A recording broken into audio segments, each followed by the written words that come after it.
નમસ્તે જય અંબે મિત્રો।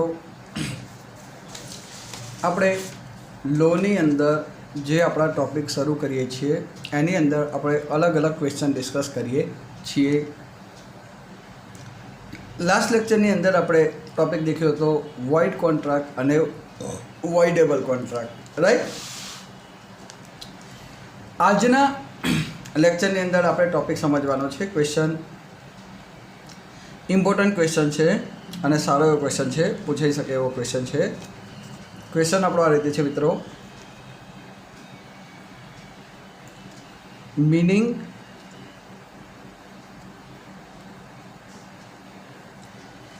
And features of proposal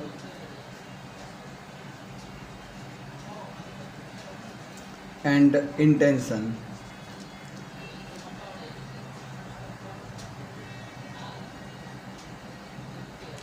Meaning and features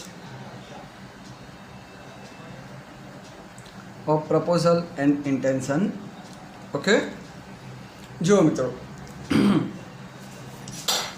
meaning and features of proposal and intention અહીંયા એવું કહેવા માગે છે કે આપણે કોન્ટ્રાક્ટ જ્યારે ભણ્યા હતા ત્યારે આપણે દેખ્યું હતું કે કોન્ટ્રાક્ટનો બેઝિક મતલબ શું થાય છે, જે આપણે દેખ્યું હતું કે proposal plus acceptance is equal to agreement and the agreement which is enforceable by law it will become contract. હા કે ના? શું દેખ્યું હતું?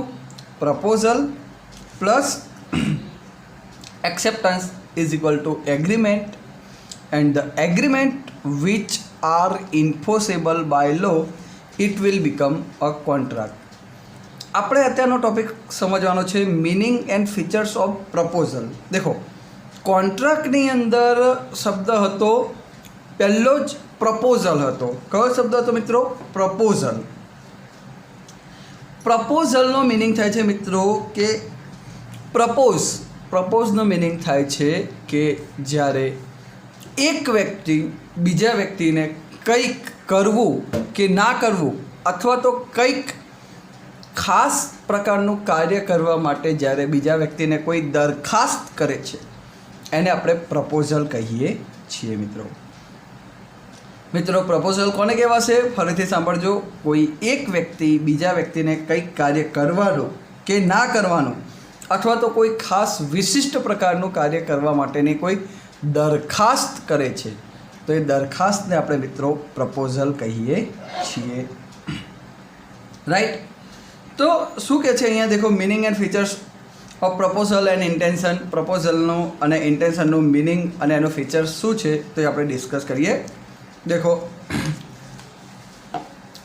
Meaning and features of proposal and intention એટલે મિત્રો આપણે પ્રપોઝલ અને ઇન્ટેન્શન બંનેના આપણે મિનિંગ અને એના ફીચર્સ દેટ મીન્સ કેરેક્ટરિસ્ટિક આપણે બંનેના ભણવાના છે, રાઈટ। ઓકે, જો પ્રપોઝલ અને ઇન્ટેન્શન બંનેના આપણે મિનિંગ અને બંનેના જે ફીચર્સ એ ભણવાના છે। મિનિંગ અને ફીચર્સ બંનેના ભણવાના છે પ્રપોઝલ અને ઇન્ટેન્શનના। देखो શું કહે છે મિત્રો, એકદમ ધ્યાનથી દેખજો। There should be a proposal on one hand and acceptance on another hand। મિત્રો અહીંયા એવું કહેવા માગે છે કે એક વ્યક્તિ જ્યારે કોઈ પ્રપોઝ કરે છે ત્યારે બીજો વ્યક્તિ એ પ્રપોઝનો સ્વીકાર કરે છે। There should be a proposal on one hand, એક વ્યક્તિ પ્રપોઝ કરે છે, and acceptance on another hand, that means કે એક વ્યક્તિ દ્વારા જ્યારે પ્રપોઝ કરવામાં આવે છે ત્યારે જનરલી મોટા ભાગે બીજો વ્યક્તિ એનો સ્વીકાર કરતો હોય છે। In every contract this two element are present, મતલબ દરેક કોન્ટ્રાક્ટની અંદર આ બે એલિમેન્ટ આપણને જોવા મળે છે બાળકો। એક છે એક વ્યક્તિ દ્વારા દરખાસ્ત કરવામાં આવે, જ્યારે બીજા વ્યક્તિ દ્વારા એનો સ્વીકાર કરવામાં આવે છે। A proposal or an offer is the first step toward the formation of contract. મિત્રો અહીંયા એવું કહેવા માગે છે કે જ્યારે કોન્ટ્રાક્ટ કરવો હોય તો in making contract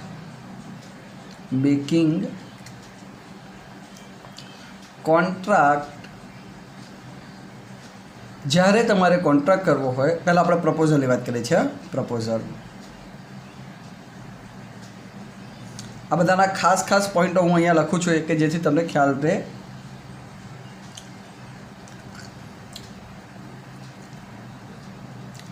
in making contract the proposal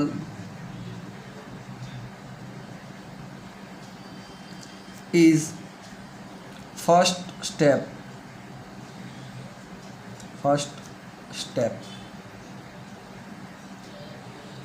બાળકો અહીંયા એવું કહેવા માગે છે કે કોન્ટ્રાક્ટ કરવા માટે પ્રપોઝલ એ પ્રથમ પગથિયું છે. પ્રપોઝ તમે કોઈને કરો છો અને તમે જ્યારે સામેવાળાને કોઈ પ્રપોઝ કરો છો, દરખાસ્ત કરો છો, એ કોન્ટ્રાક્ટ કરવા માટેનું પ્રથમ પગથિયું છે.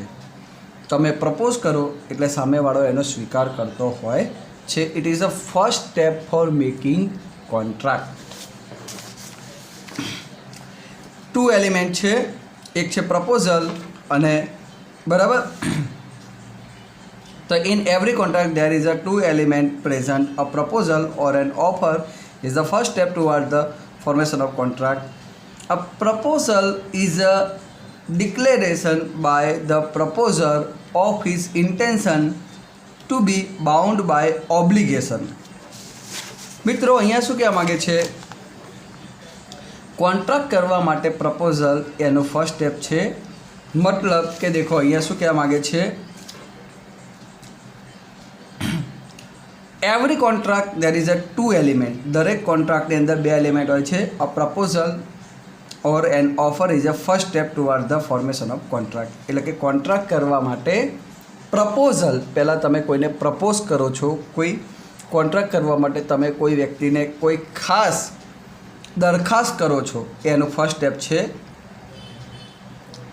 બીજું સ્ટેપ શું આવે ખબર છે કે a proposal is a declaration by proposer of his intention to be bound by an obligation. Right. એટલે ફર્સ્ટ સ્ટેપ પ્રપોઝલ છે, એને ડીપમાં કહેવું હોય તો અહીંયા શું કહે છે, a proposal is a declaration by proposer.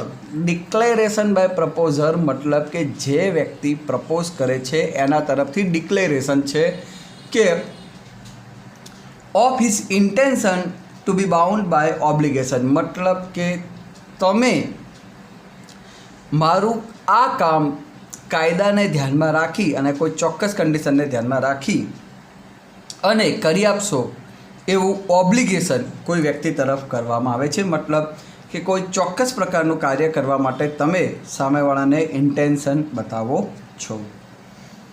If the offer fulfill or undertake to fulfill certain condition. આ ઓફર આ જે તમે પ્રપોઝ કર્યો છે એની અમુક બેઝિક કન્ડિશન હોવી જોઈએ. મતલબ પ્રપોઝલ તમે કરો છો તો એ પ્રપોઝલની બેઝિક કન્ડિશન ફૂલફિલ થવી જોઈએ. રાઈટ. એટલે કે પ્રપોઝ તમે કરો છો, કોઈ વ્યક્તિને પ્રપોઝલ કરો છો તો એની basic condition must be complete થવી જોઈએ, તો જ એ વેલિડ પ્રપોઝલ કહેવાય છે. શું કહે છે, basic condition must be fulfil offer undertaken to certain condition. આની બેઝિક સર્ટેન અમુક કન્ડિશન છે એ કમ્પ્લીટ થવી જોઈએ. જો ડેફિનેશન ઓફ પ્રપોઝલની ડેફિનેશન અહીંયા આપેલી છે. શું આપેલું છે અહીંયા દેખો જો બાળકો.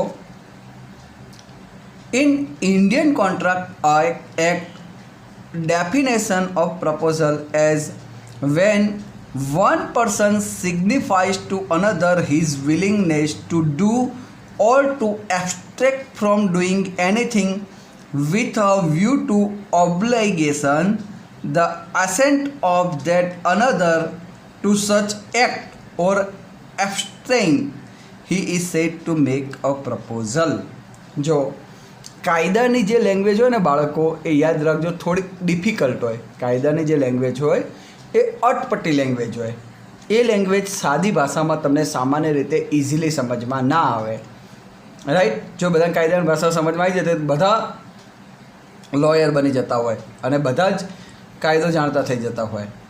એટલે કાયદાની ભાષા થોડીક અલગ પ્રકારની હોય. જો હું તમને આ ડેફિનેશન સમજાવું, બાળકો, આ ડેફિનેશન એવું કહેવા માગે છે કે Indian contract act defined proposal, એટલે કે ભારતીય કરાર ધારા મુજબ પ્રપોઝલને એવું કહેવા માગે છે વેન, શું કહે છે દેખો સાંભળજો, when one person signifies to another his willingness, એટલે કે એક વ્યક્તિ બીજા વ્યક્તિને કોઈ કાર્ય કરવા માટેની ઈચ્છા દર્શાવે છે. સિગ્નિફાઈઝ હિઝ વિલિંગનેસ, વિલિંગનેસ એટલે ઈચ્છા બતાવી, to do or to abstract from doing anything, એટલે કે કંઈક કરવું અથવા તો કંઈક કરી બતાવવાની, right, with a view to obtaining assent of that another to such act, મતલબ કે સામેવાળાની અનુમતિથી. મતલબ કે હું એમ કહું કે કોઈ વ્યક્તિને કહું કે હું તારા બદલામાં કામ કરી જ નાખીશ, તારી ઈચ્છા હોય કે ના હોય હું તો કરી જ નાખીશ, એવું નહીં. તમે એ કાર્ય કરવાની સામેવાળા તરફ ઈચ્છા દર્શાવો છો અને એ વ્યક્તિની અનુમતિથી. શું કહે છે? Anything with a view to obtaining assent of that another. Assent of that another, that means કે એ સામેવાળા વ્યક્તિની ઈચ્છા હોવી જોઈએ. સામેવાળા વ્યક્તિની ઈચ્છાથી assent of that another person to such act or abstinence. Abstinence that means કે સામેવાળા વ્યક્તિની અનુમતિ છે. He is said make proposal, તો એ વ્યક્તિએ પ્રપોઝલ કર્યું કહેવાય છે. બોલો, ખબર પડી? હા કે ના? તમે કોઈ કાર્ય કરવાની ઈચ્છા દર્શાવો છો અથવા તો કોઈ કાર્ય કરવા માગો છો, તો એટલે કાર્ય કરવા માગો છો અથવા તો કાર્ય કરવાની ઈચ્છા દર્શાવો છો, તો એના માટે તમે તમારી જે ઇન્ટેન્શન બતાવો છો, રાઈટ, અને assent of that another such act abstinence he said to make proposal, એટલે તમે જે ઈચ્છા દર્શાવી છે, તમે જે સામેવાળા વ્યક્તિને કોઈ કાર્ય કરવાની અથવા કાર્યની જે ઈચ્છા દર્શાવી છે સામેવાળાની અનુમતિ લઈને, તો એ તમે પ્રપોઝલ કર્યું કહેવાય છે. તમે પ્રપોઝ કર્યો કહેવાય છે. ખબર પડી ગઈ? એટલે when one person signifies to another his willingness, એટલે તમે તમારી ઈચ્છા જણાવો છો. To do or abstract from doing anything with a view to obtaining assent of that another such act or abstinence he said make proposal. એટલે દેખજો, હજી એક તમારો કોન્સેપ્ટ ક્લિયર કરો. હજી તમારા મગજમાં એક કોન્સેપ્ટ નહીં આવ્યો હોય, મને વિશ્વાસ છે. જો સાંભળજો, one person signifies to another his willingness, એટલે એક વ્યક્તિ બીજા વ્યક્તિને એની ઈચ્છા દર્શાવે છે. જેમ કે મેં કોઈને પ્રપોઝલ કર્યો તો હું મારી ઈચ્છા દર્શાવું છું. સામેવાળાએ હજી એની અનુમતિ મળશે એવી મને અપેક્ષા છે. સામેવાળાએ હજી હા નથી પાડી. હા, ટુ વે કોમ્યુનિકેશન હોય, કોમ્યુનિકેશન ટુ વે હોય. હજી એક તરફથી ખાલી માહિતી ગઈ જ છે, સામેવાળાનો હજી રિપ્લાય નથી આવ્યો. હા, પ્રપોઝલમાં હજી સામેવાળાનો રિપ્લાય આવ્યો નથી. તમને અપેક્ષા છે કે એની અનુમતિ મળશે એવી તમને અપેક્ષા છે. એટલે કે તમે તમારી ઈચ્છા દર્શાવી છે. To do or abstract from doing anything, કર્યું અથવા કોઈ કાર્ય કરવાની તમારી અપેક્ષા છે, right, with a view to obtaining assent of that another person. તમને એવી અપેક્ષા છે કે સામેવાળો તમને એની અનુમતિ આપશે. સામેવાળો વ્યક્તિ એની અનુમતિ આપશે. Assent of that another to such act, એ કાર્ય કરવાની સામેવાળો તમને મંજૂરી આપશે. Or abstinence he said to make proposal, એટલે તમને એવી અપેક્ષા છે કે સામેવાળો મંજૂરી આપશે, તો એ તમે પ્રપોઝલ કર્યું કહેવાય, રાઈટ. તો પ્રપોઝલ ખબર પડી ગઈ. One person signifies to another his willingness to do or to abstract from doing anything with a view to obtaining assent of that another to such act or abstinence he said to make proposal. Clear? આ definition કહેવા માગે છે. Clear? આ જે proposal છે મિત્રો, બે પ્રકારનું થતું હોય છે. By express word spoken. Word spoken એટલે કે તમે ખાલી બોલીને પ્રપોઝલ કરો, એટલે કે બોલીને કોઈ કાર્ય તમે જણાવો છો તો કહેવાય એક્સપ્રેસ વર્ડ સ્પોકન, એટલે કે બોલીને એક વ્યક્તિ દ્વારા બીજા વ્યક્તિને કોઈ કાર્ય જણાવે તો કહેવાય એક્સપ્રેસ વર્ડ સ્પોકન. અને બીજું કે છે ઇન રાઇટિંગ, એટલે કે તમે કંઈક લખીને તમારી ઈચ્છા દર્શાવો. અથવા તો બાય કન્ડક્ટ. બાય કન્ડક્ટ એટલે કોઈ એક એવું કાર્ય કરો કે જેનાથી સામેવાળાને ખબર પડે કે તમે કોઈ પ્રપોઝ કરવા માગો છો. એટલે આ પ્રપોઝલ 3 રીતે થાય છે. કેટલી રીતે થાય છે? 3 રીતે. By word spoken, in writing અને બાય કન્ડક્ટ. વર્ડ સ્પોકન એટલે આપણે અત્યારે હાલ ઘણી બધી જગ્યા પર પ્રપોઝલ કરતા હોઈએ છીએ. આપણે કોઈ આપણું કાર્ય કરવાની ઈચ્છા કોઈ સામેવાળાને દર્શાવીએ તો તમે બોલીને કહો છો એ કહેવાય વર્ડ સ્પોકન. રાઇટિંગ, અમુક વસ્તુ તમને બોલતા શરમ આવતી હોય અથવા તમે બોલી ના શકતા હોય તો લખીને આપો એ કહેવાય રાઇટિંગ. બાય કન્ડક્ટ, આ નવો શબ્દ આવ્યો, આ બાય ચાન્સ તમને ના પણ ખબર હોય, દેખો સમજાવું. કન્ડક્ટનો મિનિંગ થાય છે કે તમે એવું કોઈ કાર્ય કરો કે જેથી સામેવાળાના મગજમાં આવી જાય કે તમે કહેવા શું માગો છો, તમારા અમુક પ્રકારના કાર્યથી એને લાઇટ થઈ જાય, એને કહેવાય બાય કન્ડક્ટ. રાઈટ? એક્ઝામ્પલ તરીકે સમજાવું. બાય કન્ડક્ટનો મિનિંગ એક્ઝામ્પલ તરીકે તમને સમજાવું. જેમ કે તમે એવું કોઈ કાર્ય કરો છો કે તમારા કાર્યથી સામેવાળાને ખબર પડી જાય કે તમે શું કહેવા માગો છો. જેમ કે આપણા ત્યાં આ સિસ્ટમ બહુ ઓછી છે પણ જાપાનની અંદર બહુ સારી સિસ્ટમ છે. સમજવા જેવો ક્વેશ્ચન છે કે આપણે ત્યાં વર્કરને કોઈ ડિમાન્ડ હોય, કોઈ વર્કરની કોઈ ડિમાન્ડ હોય તો વર્કર એ ડિમાન્ડ માટે એના એમ્પ્લોયરને, પોતાની ડિમાન્ડ કમ્પ્લીટ કરવા માટે એના એમ્પ્લોયરને એ જણાવવા માટે, આપણા ત્યાં હોય ભારતમાં કોઈ ડિમાન્ડ હોય, કોઈ વર્કર આપણા ત્યાં કામ કરતા હોય, એમની કોઈ ડિમાન્ડ હોય તો એ ડિમાન્ડ જણાવવા માટે શું કરે, હડતાલ પર આવી જાય, અમારી માંગે પૂરી કરો, વરના તોડફોડ ચાલુ કરી નાખે, ધાડ ધાડ ધાડ ધાડ ધાડ. આ વસ્તુ જાપાનની અંદર શીખવા જેવી છે. એ લોકો શું કરે કે એમની કોઈ ડિમાન્ડ હોય, એમને કોઈ કમ્પ્લેન હોય તો કામ બંધ ના કરે, હડતાલ ના કરે, પણ એ એમનો હાથ છે જમણા હાથે બ્લેક બેલ્ટ બાંધી લે. બ્લેક બેલ્ટ બાંધે અને કામ ચાલુ જ રાખે. બ્લેક બેલ્ટ બાંધેલો હોય અને કામ ચાલુ હોય એટલે એમના એમ્પ્લોયરને ખબર પડી જાય, એમના માલિકને, કે આ બ્લેક બેલ્ટ બાંધીને આ લોકો કામ કરે છે. ઇન ધ સેન્સ કે બ્લેક બેલ્ટ બાંધેલો છે, દેટ મીન્સ કે એ લોકોને કંઈ કહેવું છે. That is a way of work. આ એક કામ કરવાનો, વર્ક કરવાની એક પદ્ધતિ કહેવાય.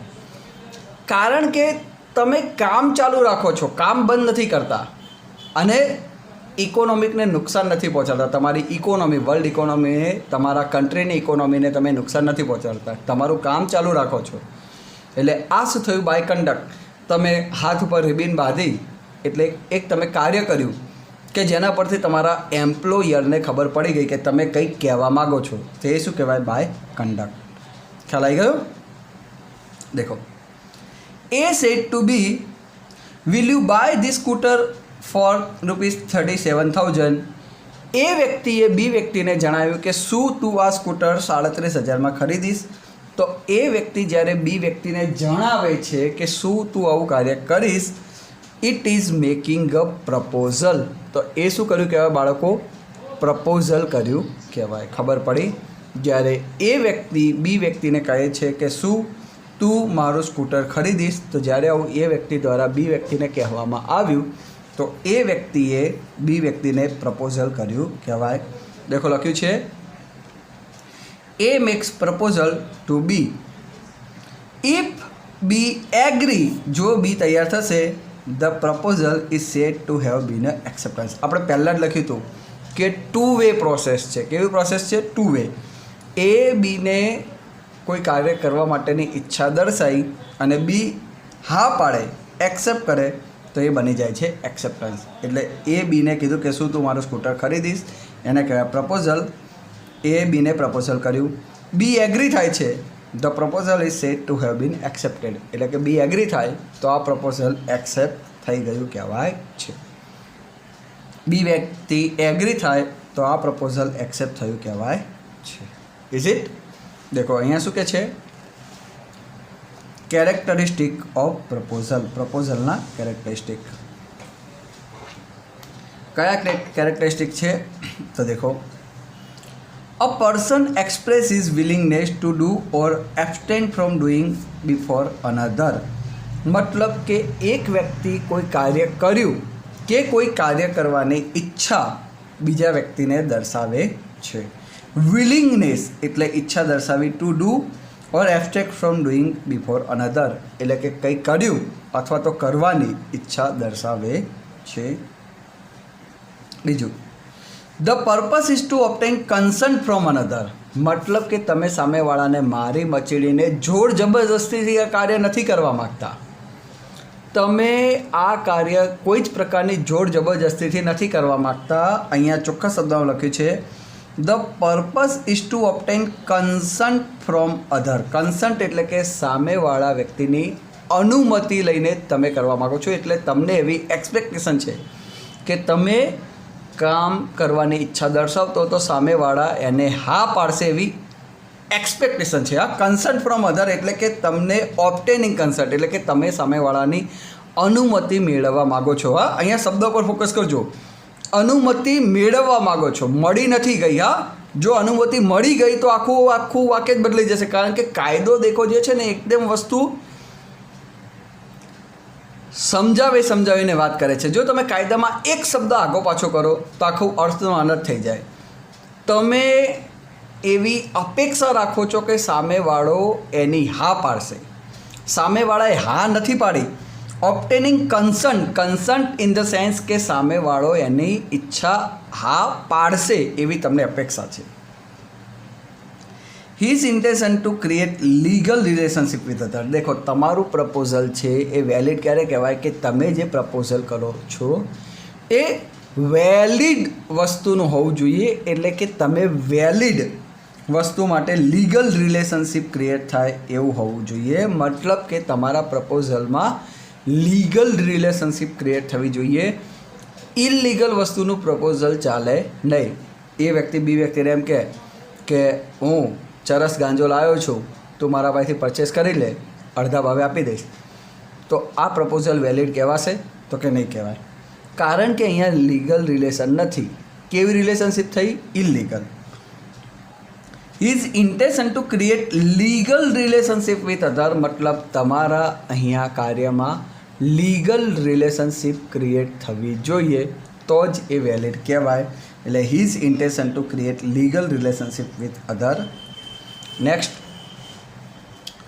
The proposal must be make before a specific person. मतलब प्रपोजल एक खास व्यक्ति ने कोई खास कार्य माटे ज करवामां आवे छे। Make before a specific person. Specific person एटले खास व्यक्ति ने खास कार्य माटे ज करवामां आवे छे।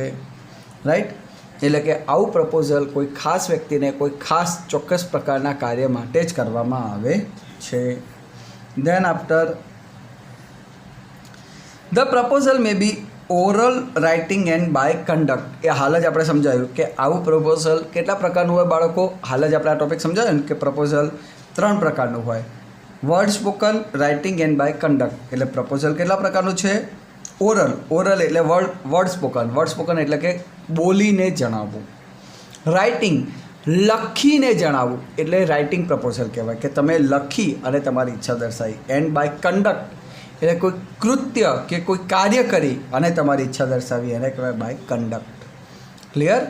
એટલે પ્રપોઝલ 3 પ્રકારનું હોઈ શકે છે: oral, writing and by conduct. Oral એટલે શું કહેવાશે કે તમે ખાલી બોલીને જણાવ્યું કે આવી તમારી ઈચ્છા છે। રાઇટિંગ એટલે તમે લખીને બતાવ્યું કે તમારી આવી ઈચ્છા છે। અને કંડક્ટ એટલે બાય वर्क, तमे कोई कार्य कर्युं एनाथी सामेवाळाने खबर पड़ी कि तमारी आवी कोई इच्छा छे। एटले एनो मतलब तमने ख्याल आई गयो कि 3 प्रकारनुं प्रपोजल छे: oral, writing and by conduct. Next one, invitation to proposal is not a legal proposal like catalogue showing price is a list. Invitation to proposal is not a legal proposal. आ line खास समझो। मतलब के तमे कोई खाली invitation to proposal करेलू छे is not a legal proposal. Example તરીકે સમજાવું, સાંભળજો. Invitation to proposal is not a legal proposal. શબ્દ ઉપર ફોકસ કરજો ને, બહુ મસ્ત છે, સમજાવું. એક્ઝામ્પલ તરીકે સમજાવું. ધારો કે તમે બજારમાં આંટો મારવા નીકળ્યા, ત્યાં કોઈ દુકાનની અંદર સ્કીમ લખી હતી કે વુડલેન્ડના શૂઝ એ આજે તમે ખરીદી કરવા જશો તો એ શૂઝ તમને 80% ડિસ્કાઉન્ટમાં એ લોકો આપશે. રાઈટ? તમને લાગ્યું 80% ડિસ્કાઉન્ટમાં વુડલેન્ડ કંપનીના શૂઝ લઈ જ લેવાય, કે બિંદાસ લઈ લેવાય. વુડલેન્ડ એટલે સ્ટાન્ડર્ડ કંપનીને 80% ડિસ્કાઉન્ટ, એટલે 4000ના શૂઝ હોય તો ખાલી 800 રૂપિયામાં જ પડે, 3200 રૂપિયાનું ડિસ્કાઉન્ટ મળે. તો સીધી વસ્તુ છે કે ગમે એ લોકો લઈ લેવાના. Invitation to proposal is not a legal proposal. હવે શબ્દ સાંભળજો. It is not a legal proposal.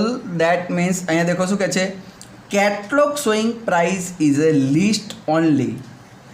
હવે તમે દુકાનમાં ગયા, તમે દુકાનવાળાને વાત કરી કે ભાઈ આ વુડલેન્ડના શૂઝ મને ગમી ગયા છે, 20% પૈસા મારે આપવાના, 80% ડિસ્કાઉન્ટ છે, લો એક કામ કરો કે મને 2 જોડી બૂટ આપી દો. દુકાનવાળો તમને ના પાડે કે મારે નથી આપવા, તો તમે કહો ભાઈ તે તો બહાર આ કેટલોગ લગાવ્યું છે, તે આ પોસ્ટર લગાવ્યું છે, તું એમ કહેવા માગે છે કે અમે આવું 80% ડિસ્કાઉન્ટ આપે, ત્યાં પોસ્ટર લગાવ્યું, તું હવે કેમ ના પાડે? રાઈટ? તમે કહો કે હું તો કે બીકોમની અંદર લો ભણું છું, કાયદો ભણું છું, હું તો કાયદો જાણું છું, અને તે આવું બોર્ડ માર્યું 80% ડિસ્કાઉન્ટનું, તું મને આપવાની ના પાડે છે, એમ કહીને તમે કહો હું તારા પર કેસ ઠોકી દઈશ. તો આ વસ્તુની અંદર તમે ખોટા પડશો. કોણ ખોટા પડશે? તમે. કેમ? શું કહે છે? Invitation to proposal is not a legal proposal. એને ઇન્વિટેશન આપ્યું છે, એને તમને સામે ચાલીને તમને કહેવા નથી આવ્યો કે તમે આ કામ કરશો. એને ઇન્વિટેશન લખ્યું છે, એટલે કે ઓપન ઇન્વિટેશન લખ્યું છે.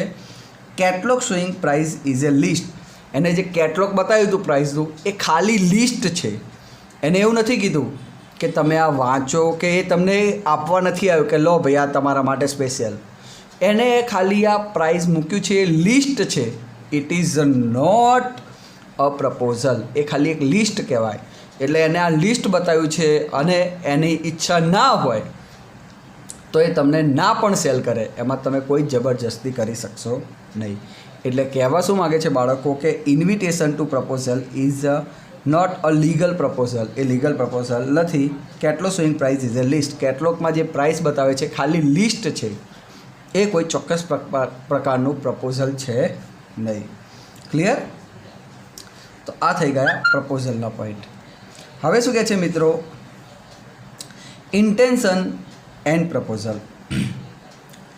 ઇન્ટેન્શન એન્ડ પ્રપોઝલ એટલે કે જો આ પોઈન્ટ બી બહુ સમજવા જેવો છે કે તમે જ્યારે કોઈ સામેવાળા વ્યક્તિને પ્રપોઝ કરો છો કોઈ, તો એ પ્રપોઝલ કમ્પ્લીટ કરવાનો તમારો ઇન્ટેન્શન હોવો જોઈએ. ખાલી ફેંકી ના હોવી જોઈએ. તમે કોઈ સાથે એવી રીતે તમે ના કહી શકો કે હું તારા માટે ચાંદ તારા તોડી લાવીશ, બોલ હું તારા માટે આવું કરવા તૈયાર છું.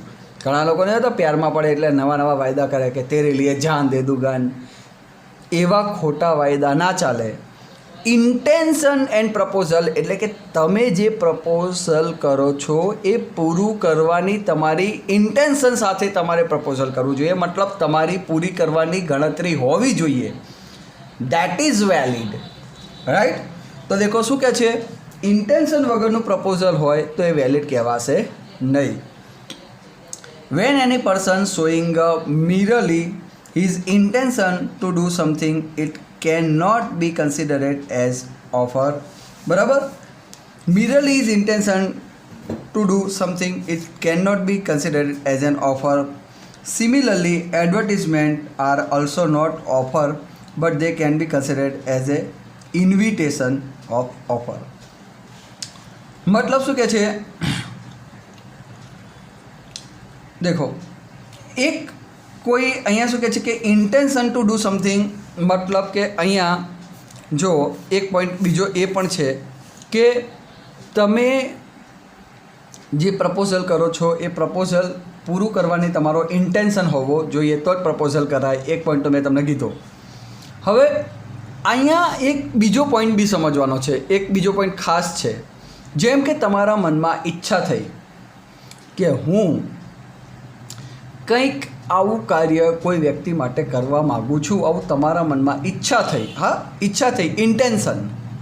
તમને એવી ઈચ્છા થઈ કે તમારે કોઈ વ્યક્તિ માટે આવું કાર્ય કરવું છે, બરાબર? તો શું કહે છે બાળકો, સાંભળજો. When any person showing merely his intention to do something, it can not be considered as offer. એને ઓફર ના કહેવાય. જેમ કે તમને એવી ઈચ્છા થઈ કે તમારે આજે આ દુકાનવાળા પાસેથી 2000 રૂપિયાનો માલ ખરીદવાનો છે, બરાબર? એવી ઈચ્છા થઈ. તમે એના પાસે જઈને એવું પણ દર્શાવો છો કે ભાઈ મારી આજે ઈચ્છા છે કે હું તારા પાસે આવો 10,000નો માલ ખરીદવાની ઈચ્છા ધરાવું છું. હજી તમે એમને કીધું કે ખરીદવો છે જ. તો it is not considered as a proposal, it is not considered as a offer. એને ઓફર કે પ્રપોઝલ ના કહેવાય, કારણ કે ખાલી તમે ઈચ્છા દર્શાઈ છે કે આવું તમે કરવા માગો છો. હજી તમે એમ નહોતું કીધું કે ખરીદવો છે જ, ઈચ્છા દર્શાઈ છે. તો એને આપણે ઓફર કહીશું નહીં, એને પ્રપોઝલ કહેવાય નહીં. જેમ કે કોઈ advertisement are also not offer but can be considered as a invitation of offer. હાલ આપણે વાત કરીને પેલું આપણે દુકાનવાળી, કે દુકાનની બહાર આવું બોર્ડ દર્શાવેલું હોય તો એ બોર્ડ એ એડવર્ટિઝમેન્ટ મિત્રો એ પ્રપોઝલ ના કહેવાય. એ શું કહેવાશે? ઇન્વિટેશન ઓફ ઓફર કહેવાશે. શું કહેવાશે? ઇન્વિટેશન ઓફ ઓફર કહેવાશે. એને આપણે પ્રપોઝલ કહીશું નહીં. જેમ કે અહીંયા એક એક્ઝામ્પલ આપ્યું છે. A inform B that he wish to sell his bungalow for 50 lakh. Here A so his intention to sell his bungalow. A વ્યક્તિએ બી વ્યક્તિ એમ કીધું કે હું મારો બંગલો યાર 50 લાખમાં વેચવાની ઈચ્છા ધરાવું છું. તો એને બીને એમ નહીં કીધું કે તું ખરીદીશ, એને ખાલી ઈચ્છા દર્શાઈ છે. એટલે આ પોઈન્ટની અંદર એનું ઇન્ટેન્શન કહેવાશે, એને પ્રપોઝલ કે ઓફર કહેવાય નહીં. Right? In this intention is shows to get the consent from B, it is an offer.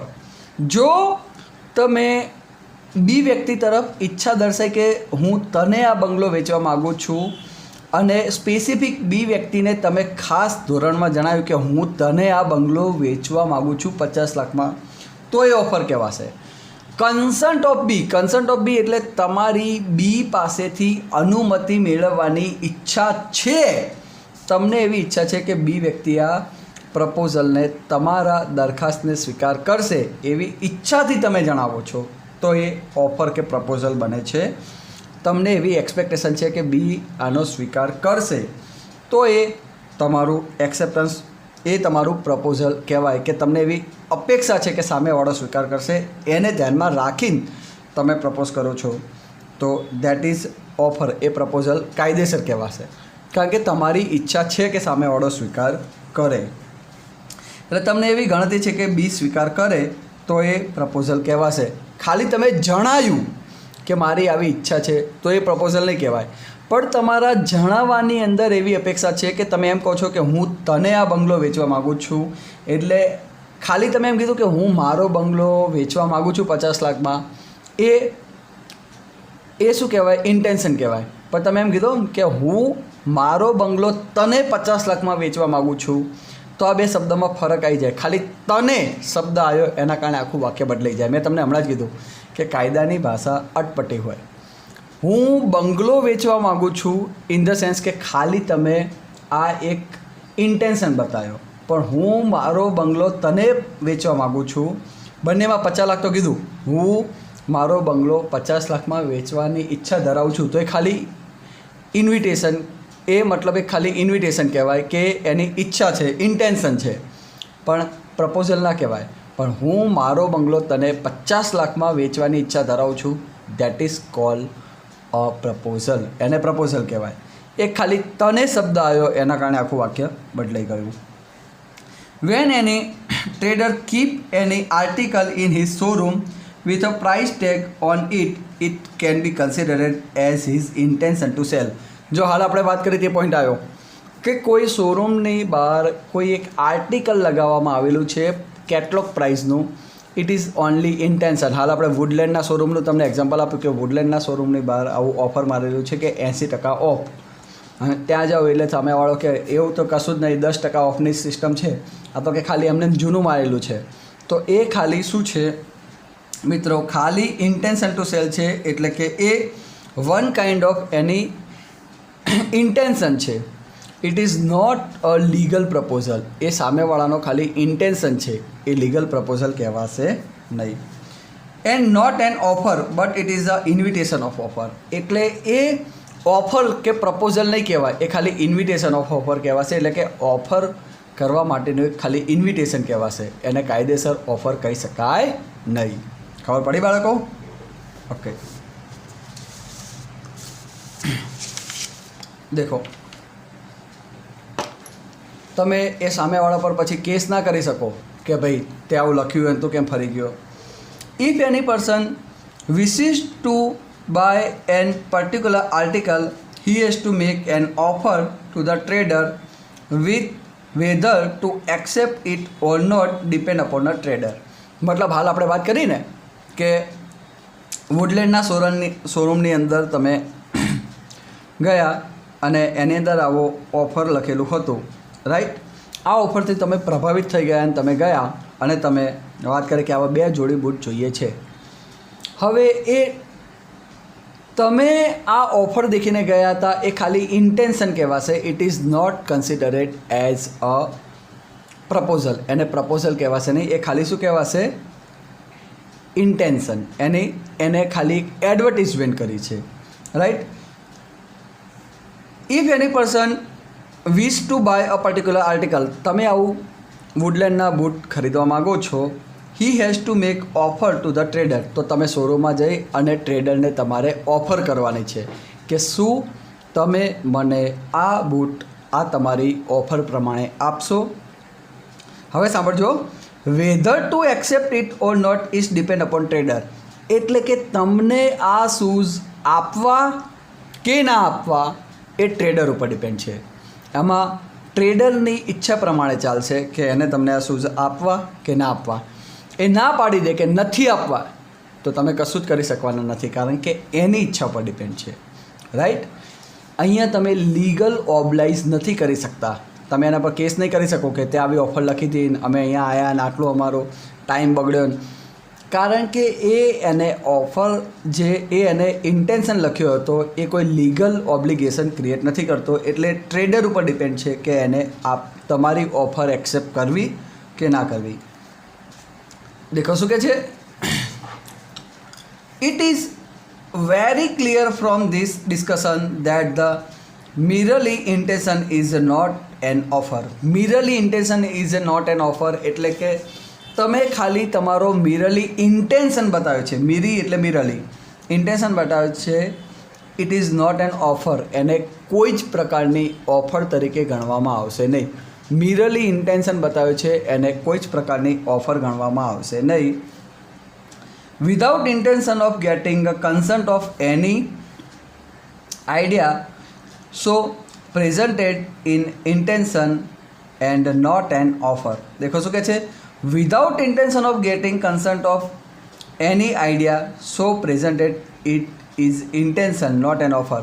મતલબ કે સામેવાળા સાથે એની અનુમતિ મળશે એવું કોઈ ડિસ્કશન નથી થયું, કે સામેવાળાએ કોઈ એવી અનુમતિ નથી મતલબ એની દેખાતી, કે સામેવાળાની કોઈ હજી સામેવાળા તરફથી પ્યોરલી કોઈ અનુમતિ મળશે એવી કોઈ એક્સપેક્ટેશન નથી દેખાતી, ને એના વગર કોઈ આવું ઇન્ટેન્શન લખેલું છે તો એ ખાલી ઇન્ટેન્શન જ કહેવાશે, નોટ એન ઓફર. એને આપણે ઓફર કહીશું નહીં, કારણ કે આ પોઈન્ટની અંદર એવું કહે છે કે સામેવાળા વ્યક્તિ તરફથી આ ખાલી એક પ્રકારનું ઇન્વિટેશન જ મૂકેલું છે. અહીંયા એવો કોઈ જ ઈરાદો નથી કે સામેવાળા તરફથી હા પડશે કે સામેવાળા તરફથી હા કહેવાશે જ કે સામેવાળો હા પાડશે જ, એવો કોઈ સ્પેસિફિક અહીંયા પુરાવો નથી. એટલે એને ખાલી આપણે એક પ્રકારનું ઇન્વિટેશન જ કહીશું, એને આપણે કોઈ જ પ્રકારે ઓફર કહીશું નહીં. If any person take it as offer and does some act then any loss so incurred cannot be compensated by opposite party. જેમ મેં વાત કરી કે તમે દુકાનવાળા પર ચીડાઈ જાઓ કે હું તો કે લોનો સ્ટુડન્ટ હું તો કાયદા જાણું ને તારા પર કેસ કરી નાખું ને તે આવી ઓફર લખીને તારા કારણે અમે આવ્યા ને હવે અમને નુકસાન થયું ને આવું કરીને તમે દુકાનવાળા પર ઝઘડો કરી બેહો, right. If any person take an offer and does some act, અને તમે સામેવાળાના ત્યાં જઈને બસ ચડી જ બેહો કે ના મને જોશે જ, આ વસ્તુ જોશે જ, રાઈટ, અને તમે એના પર કેસ કરી દો, તો then any loss so incurred can not be compensated by opposite party. તમે એના પર કેસ કર્યો તો તમારો જે ટાઈમ બગડ્યો, તમારા જે પૈસા ગયા, જે તમારો ખર્ચો ગયો ને તમે હારી ગયા, અને જે વકીલના ફીના પૈસા ચડ્યા જેટલો પણ ખર્ચો થયો એનું એક પણ રૂપિયાનું કમ્પેન્સેશન એ દુકાનદાર આપવા માટે બંધાયેલો નથી. કારણ કે કાયદો ચોખ્ખા શબ્દોમાં કહે છે કે આ એક પ્રકારનું ઇન્વિટેશન છે, આ કોઈ ઓફર નથી, રાઈટ. એટલે એના માટે તમે કોઈ જ પ્રકારનો સામેવાળા પર લીગલ ક્લેમ કરી શકતા નથી. A inform B that any person who married to his daughter he will get 5 lakh from him. If B get his son married to A's daughter and if A does not give 5 lakh, B cannot take any action against A because A's declaration is merely intention, not an offer. જો અહીં એક બીજો સારો point આપેલો છે, સમજવા જેવો છે કે એ વ્યક્તિએ એવું કીધું કે જે કોઈ વ્યક્તિ મારી છોકરી સાથે પરણશે એને હું 5 લાખ આપવાની ઈચ્છા ધરાવું છું. બી વ્યક્તિ આ દેખ્યું ને બી વ્યક્તિ ખુશ થઈ ગયો, 5 લાખની લાલચમાં આવી ગયો ને એના છોકરાને પરણી નાખ્યો, એના છોકરાને એની છોકરી સાથે પરણાવી દીધી. પછી એ પાછળથી મુકરી ગયો કે ફરી ગયો કે હવે હું આવા 5 લાખ નહીં આપું, તો અહીંયા બી વ્યક્તિ એની સામે કોઈ જ લીગલ એક્શન કરી શકશે નહીં. કારણ કે એ જે વ્યક્તિ છે એનું જે કન્સર્ન છે એ ખાલી ઇન્ટેન્શન છે, કોઈ ઓફર નથી. એને ખાલી એનું ઇન્ટેન્શન બતાવ્યું હતું કે હું આવી ઈચ્છા દર્શાવું છું. અહીંયા લીગલ કોઈ જ પ્રકારની ઓબ્લિગેશન ક્રિએટ થતી નથી. કારણ કે એક વ્યક્તિએ ઈચ્છા દર્શાવી છે અને બીજો વ્યક્તિ એ ઈચ્છા પ્રમાણે કામ કરે કે ના કરે, ઇટ ઇઝ ડિપેન્ડ અપોન હિમ. એના માટે તમે કોઈ લીગલ ઓબ્લાઇઝ કરી શકતા નથી કે કોઈ પર બ્લેમ કરી શકતા નથી. એ ખાલી એક ઇન્ટેન્શન છે, સામેવાળાની એક એક્સપેક્ટેશન છે. એના માટે કોઈ તમે કાયદેસરની કાર્યવાહી કરી શકતા નથી, રાઈટ. તમે એ વ્યક્તિ એમ બી વ્યક્તિને એમ કે હું એવી ઈચ્છા ધરાવું કે તને આવતા રવિવારે મારા ત્યાં જમવાનું કહું, પછી ભૂલી જાય ના કહે તો બી વ્યક્તિ એમ કહેશે કે તારા કારણે અમે ભૂખ્યા રહ્યા કે તે કીધું નહીં, લે હું તારા પર કેસ કરી દઉં. ઇન્ટેન્શન એક પ્રકારનું ઇન્વિટેશન છે, એક પ્રકારની ઈચ્છા હતી, જરૂરી નથી કે તમે એને પ્રપોઝ કર્યો ને એને એક્સેપ્ટ કર્યો, રાઈટ. એટલે intention is only one kind of invitation. It will not create any legal obligation. અહીંયા કોઈ લીગલ ઓબ્લિગેશન ક્રિએટ થતું નથી. તો આ સાથે આપણો meaning and features of proposal and ઇન્ટેન્શનનો ક્વેશ્ચન અહીંયા આપણે કમ્પ્લીટ કરીએ કે meaning and features of proposal and intention એટલે કે તમે જે પ્રપોઝલ કરો છો અને જે સામેવાળાનો ઇન્ટેન્શન, આ બંને વચ્ચેના મિનિંગ અને ફીચર્સ આપણને ખબર પડી ગઈ હશે કે પ્રપોઝલ શું કહેવાય અને ઇન્ટેન્શન શું કહેવાય, એનો આઈડિયા તમને આવી ગયો હશે કે જે કાયદેસર સામેવાળાની ઈચ્છા મેળવવાની અપેક્ષા સાથે તમે જે ઓફર કરો છો એ પ્રપોઝલ કહેવાય છે. અને ઇન્ટેન્શન ખાલી સામેવાળો એની ઈચ્છા દર્શાવે છે તો એને ઇન્ટેન્શન કહેવાય છે. ઇન્ટેન્શનને જરૂરી નથી કે પ્રપોઝલ કહેવું જ, ઇન્ટેન્શનને પ્રપોઝલ કહેવું એવું જરૂરી બનતું નથી. Is it? ખ્યાલ આવી ગયો છે તમને કમ્પ્લીટ કે આ બંને પોઈન્ટનો ડિફરન્સ શું છે અને આ બંને પોઈન્ટ શું કહેવા માગે છે એનું ડિટેલમાં આપણે ડિસ્કશન કર્યું, એનો તમને બેઝિકલી આઈડિયા આવી ગયો હશે. ક્લિયર? જે ટૉપિકમાં ના ખબર પડી હોય તો તમે કોન્ટેક કરી અને મને જણાવી શકો છો. બાકી મારા તરફથી એવો પૂરો ટ્રાય કર્યો છે કે તમને એક્ઝામ્પલ આપી અને ડિટેલમાં આખા પોઈન્ટ સમજાય છે કે એક્ઝામ્પલ સાથે પોઈન્ટ સમજાય છે કે જેથી તમને મગજમાં બેસી જાય.